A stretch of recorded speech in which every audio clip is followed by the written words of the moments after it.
Alright, so Arrow Season 5 just recently wrapped up, and with that all being said, there's gonna be spoilers in this review, so if you have not gotten caught up yet, you may not want to watch this video. That's your warning. Now, I gotta say, this season overall really redeemed himself from how bad Season 4 was. Season 4 had good moments, it did, but the flaws cluttered the whole season. I mean, like, just looking back on it, it just becomes more flawed the more times I look back on that season. But this season brings it right back to what made Arrow awesome, pretty much. And not to mention that they have like a main villain that is not like some metahuman or some super-powered villain. You know, like that would be difficult for Green Arrow to face. I kind of hate that about Damien Dark. I mean, like, he's a bad choice for a villain for just Green Arrow to face, to face off with. But I mean, if it was just Damien Dark against, let's say, where they have a crossover event where he's fighting all of the superheroes, like not just Green Arrow, but the Flash and the Legends and even Supergirl, then okay. But just for Green Arrow, nah, big mistake. Big mistake for a choice of a main villain. But Prometheus is exactly the villain that Green Arrow needs. The kind of villain that we would need for Arrow to face off with. I mean, they both are pretty good with shooting arrows and are pretty good fighters, so I mean, why not? I mean, like, it's great. And he shakes things up for a bit for the team in a whole lot of ways. Kind of like how Deathstroke did. And some people will say that Deathstroke did it better, but I don't know. Some people may say that Prometheus did it, just as good, but I don't know. I mean, like, I can't, I need time to calm myself to really think about that. But I mean, yeah, and then not to mention that he, had, one of the recruits turn against, Green Arrow, and it was Artemis, and I mean, shit, that was fucking crazy. And what I have to say, my favorite new team member of Team Arrow, I was torn between Ragman and Wild Dog. Since we had more time with Wild Dog, through the series, through the season, I should say, I'd say I'm leaning more towards Wild Dog. I mean, he could come off as a jerk at times, but as the season went on, he grew on you. I mean, he certainly grew on me. I mean, and the dynamic between him and Lance, it's pretty freaking awesome. It's golden. I mean, I love when they have scenes together. It's like they help each other out. Like first Wild Dog was helping him through some stuff, and then now Lance is helping him through some stuff. So that it's pretty damn cool. And not to mention, they kind of swayed away from the whole Felicity thing, like where Felicity had a new boyfriend in the first half of the season. Sadly, why the fuck did they have to kill him off? Like, I was kind of pissed they killed him off. I mean, their relationship was starting to shake up a bit, like right before his death, and then Oliver has a new girlfriend. Well, it kind of worked, they worked their way around it, and then boom. I mean, I guess they became a thing, and made you wonder if she could be trusted. Is like when she's doing all this investigation on Oliver, I'm like, wait a minute, is she working for Prometheus? But like when we find out who Prometheus is, Adrian Chase, I guess when he confronts her, I mean, like, that's not the case. Otherwise, it would have been like, I did what you asked me to do, or whatever. But I kind of knew that Adrian Chase was Prometheus before we found out for ourselves, because like when we didn't know who he was, he kept giving Oliver some really strange looks when he's not looking at him, or even when he's just talking to him. I'm like, why is he looking at him so funny? He looks like he wants to kick his ass, or he looks like he wants to throw him off a building. Like, what? What's with the stanky eye? What's with that stank eye? You know what I mean? So, he was my suspect. I'm like, I think he's Prometheus. I think he is. And And of course, they had this other vigilante, and his name is Vigilante. And I don't think we know who he is. I don't think. I mean, like, I don't know. I mean, like, I'm pretty sure that they left his identity up in the air.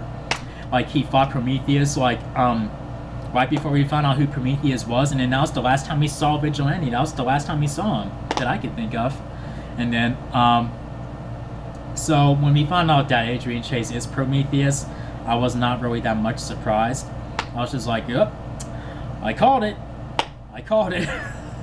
So, I mean, and then, you know, he manages to fool, you know, Oliver with Black Siren, and, you know, like, there was that possibility that that it was her, you know, but I don't see how Laura would come back from that, since the, you know, the Lazarus pit is destroyed or whatever and anything like that. So what else can bring her back? You know, like, for after you know, all this time from, you know, like, since her death, you know what I mean? But okay, so fast forwarding all the way through, you know, towards the end of the season, it looks like they're trying to, you know, rekindle Olicity. I mean, that relationship was poorly handled in season 4, and just seeing that possibility linger in and out, you know, of the season is like a painful reminder to how season 4 handled that. Just like, I mean, I'm not calling Felicity ugly or anything like that or anything, but I mean, she's a very attractive woman, and her goofiness is what makes her even more attractive, you know, like, you know, to me. And I think Felicity was at her best in season 1, when she's just now getting into it, and she's kind of awkward and not really sure what's going on with Oliver and whatnot, even after she finds out that he is, you know, the Hood, as they called him back in that season. And that was very, I don't know, I mean, if I were in Oliver's place, I mean, yeah, I think I would date her too. I mean, so I can't bash Olicity 100%, but it was poorly handled in season 4, and that's just a sign that they don't, you know, the writers don't know how to really have these two together, how to make them really a good item, you know what I mean? So, oh no. And in the season finale, and well, in the last 2 episodes, they were sort of hinting at, you know, okay, you know, maybe we can, you know, work something out, you know, like baby steps, whatever. And then she kisses him in the season finale, well, in case things go south. It's like, oh man, they're trying to shove Olicity down my throat. I don't know. I mean, it's gonna be like Clark and Lana, how repetitive Clark and Lana was on Smallville. Like, where, ooh, Clark and Lana are a thing. Ooh, they're not a thing. They're a thing again. They're not. They're a thing again. They're not. Da da da da. You know what I mean? But anyway, and the season finale was very interesting. How things are getting really crazy to the point where Oliver has to rely on his old foes to help him get the team back. I mean, Deathstroke, Captain Boomerang, and Nessa Al Ghul, and the introduction to Talia Al Ghul was pretty cool. And for anyone who didn't know who she was, you know, at first, where she just called herself Talia, and then later on when you find out that it's Talia Al Ghul, I mean, that's not really a surprise for me, but it's supposed to be like more of a surprise for Oliver and people who are not really that attached to the comic book material. And so yeah, I mean, that's a twist for Oliver, like, at least. And yeah, so, and she trained, you know, Prometheus, and they're in league together. It's kind of like it's sort of like the Dark Knight Rises when it comes to them teaming up, like where Bane and Talia al Ghul teamed up against Batman. So, I mean, I guess that was pretty cool. And it was pretty cool to see Nessa al Ghul again. And also, and then they got Malcolm Merlyn, you know, into the mix as well. I mean, he sacrificed himself, you know, like, or so it looks like, and I don't believe that he's dead. I really don't believe that he's dead. But if he really is dead, then cool because there's really nothing else they, to do with that character. I mean, they did a lot of cool things with him, and now I guess there's really nothing else you can really do with him, really. I mean, after he became Ra's al Ghul and they fought, lost his hand, and Ra's al Ghul, destroyed the ring, freed, the League of Assassins and all that stuff, and then all Merlin did was like, wait, I was supposed to be Ra's al Ghul, and then, helping Damien Dark by telling him Oliver Queen has a son and yada yada yada yada. He's just being a total douchebag, so there's really nothing else to do with him. But I don't believe he's dead. But if he is, then cool. I mean, there's really nothing else they can do with that character. I like him, but he's just becoming pointless now. But anyway, and I liked how in the flashbacks in this season finale, it kept going back and forth, like when they're fighting in the present time and then fighting in the flashbacks. Fight scene in the present, fight scene in the flashbacks, present flashback, da, da, da, da, da. I mean, I liked how it did that. I mean, usually something intense happens in the present and it cuts away to a calm moment in the flashbacks. It gets crazy in the flashback, whoop, cut to the present, it's calm again. You know what I mean? And also, and I liked how, I guess they tried to make it seem like Deathstroke was gonna turn on Oliver at some point, like where it's like, oh, Captain Boomerang is working with Prometheus and Talia al Ghul, and it looked like Deathstroke was gonna betray them. Each time he did that, I was like, nah, call bullshit.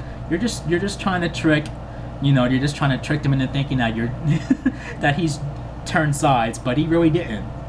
And he does that again, where both him and Oliver, pretend, that he turned on him again, and then, nope, he was just faking that too. So it's pretty cool that you really do see that out of all his enemies, Deathstroke is the one he can trust the most. I guess we'll call them frenemies now. And then they talk about his son. I mean, Legends of Tomorrow kind of confirmed that he has a son because they went into the future, and then his son is sort of fucking shit up. You know what I mean? So, yeah, that wasn't a big shocker. Not if you watched all the DC CW shows, but yeah, and also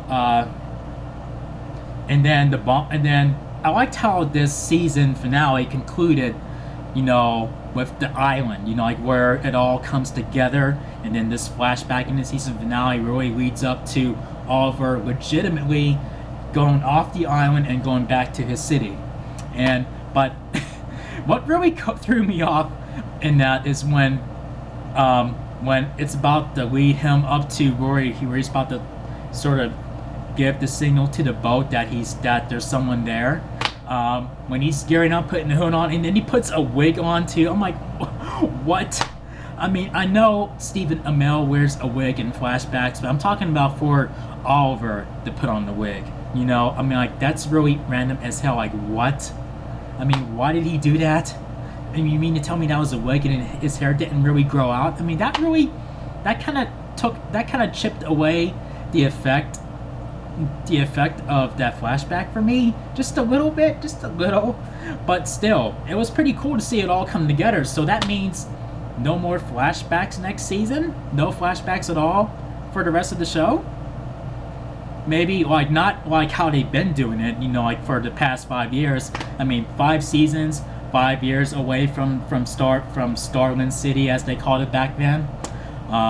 So it makes sense, hey, good, good math, and as that's happening, then the island is totally done, where Prometheus has it rigged to blow if anything happened to him, and he keeps pushing Oliver to kill him, and he even tells him that his son is dead, and he really wants Oliver to kill him and everybody.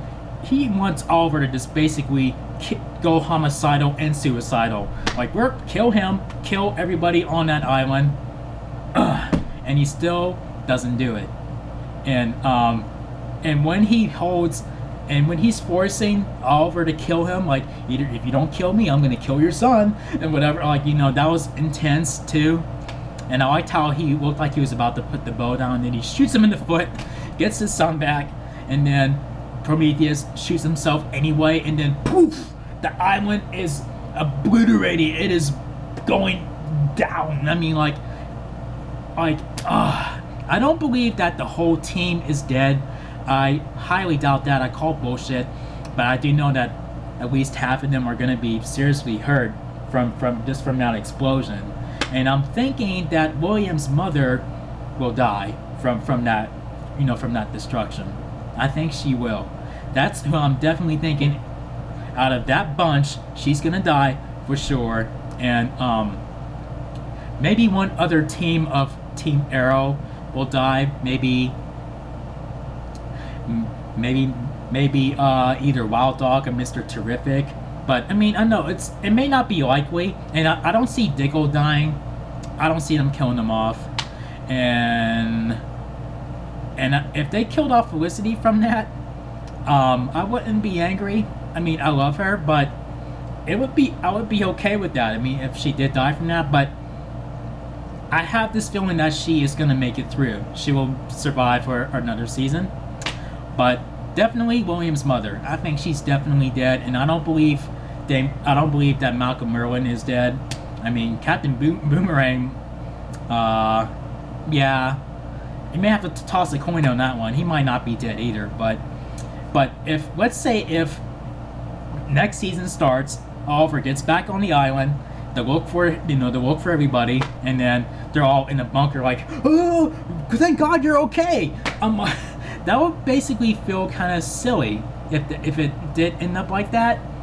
But no, looking back on the previous seasons, no season really ended on a legit cliffhanger like this. So this is the first time that the show had a legit cliffhanger, like, holy shit, what happened? You're gonna end it there? I gotta stew on that until October? Damn it. My only flaws in this season is their attempt to try to rekindle Felicity. You know what I mean? Just because of how poorly written that relationship was in season 4. So yeah, I mean, like I said, it's just like a painful reminder. You know, seeing them trying to get them back together is like a reminder of like, you were poorly writing this last season. It didn't work. Why are you doing this again? But I mean, my theory is that she may be, you know, she may be killed off next season at some point. I don't know when, but I don't. But then again, I don't think they really have the balls to kill off Felicity. So I would be shocked if they actually did kill her off. Honestly, like, wow, I didn't think you guys would do it. and then, you know, they introduced Dinah into the show, like the real, you know, the real legit Black Canary from the comics. And I thought people were gonna bash her just as much as they bashed Laurel when she took on the mantle after Sarah, you know, basically was no longer Black Canary. So I like that everybody that watches the show welcomed her with open arms, and you know, it's like, yes, the real Black Canary, yes, you know. But it's like, you know, they learned from their mistakes last season, and then they definitely make up for it this season, and that puts the show back on track overall. And hopefully they keep it that way for the you know, remaining seasons that they will be getting, you know, or that they may be getting, or most likely will get. But yeah, I don't know what else to say other than, I mean, like, but the whole thing with Dinah, like, you know, like in the history, you know, Green Arrow and Black Canary are supposed to be a thing, you know, so those two have to get together. Like, I am shipping him and Dinah to get together at some point next season, or at least near the end of next season, like where they start to really more, you know, become closer with each other. And I can see that I can't see that happening with Felicity in the way. So that's where I guess her being killed off would help make that happen, because I don't see those two, you know, saying, you know what, let's just be friends and not really rekindle the relationship. It looks like they really want to make that happen. So yeah, I mean, I love Felicity, but you know, I'm just thinking of ways of how Oliver and Dinah can get together. But yeah, but that all being said, this gets 4.5 chair spins out of 5. So here we go. 1, 2, 3, 4.5 chair spins. So yeah, so feel free to leave your comments. Who do you think survived the island, and who do you think did not survive the island? And did you like season 5? And do you think Olicity, Olicity needs to be a thing again, or do you think it should stay buried? Share all your thoughts in the comment section. And if you guys enjoyed my review for this season, make sure you thumb up the video and make sure you click subscribe if you're a newbie to the channel. Thank you for watching, and I'll see you guys in the next video. Peace out, y'all.